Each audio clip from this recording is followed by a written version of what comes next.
అస్సాంలో భారతీయ జనతా పార్టీ ఏకపక్ష విజయం అనాలి. టూ థర్డ్ విజయంతో దూసుకుపోతోంది. అసలు సమీపంలో ఎక్కడా కనిపించట్లేదు కాంగ్రెస్ పార్టీ. ప్రత్యేకించి గొగోయ్‌ని పార్లమెంట్‌లో ఉపసభాపక్ష నాయకుడిని తీసుకొచ్చి అక్కడ ముఖ్యమంత్రి అభ్యర్థిగా ప్రకటించాడు రాహుల్ గాంధీ. చివరికి హిమంత బిశ్వా శర్మని దెబ్బ కొట్టడానికి క్యారెక్టర్ అసాసినేషన్ చేశారు హిమంత బిశ్వా శర్మ మీద. వాళ్ళ ఆవిడికి 3 పాస్‌పోర్ట్‌లు ఉన్నాయని, అతను అక్రమ సంపాదనని దుబాయ్‌లో పెంచుకున్నాడని, దొంగ లెక్కలన్నీ తీసుకొచ్చినటువంటి కాంగ్రెస్ పార్టీ అధికార ప్రతినిధి ఆ పైన పారిపోయింది చూసాం.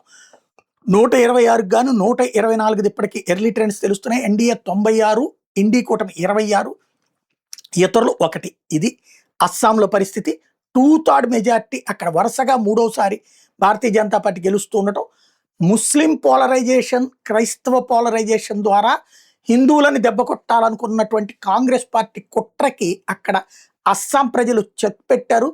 ఇది హిందువుల యొక్క సమిష్టి విజయం అన్నటువంటి చెప్పాల్సి ఉంటుంది.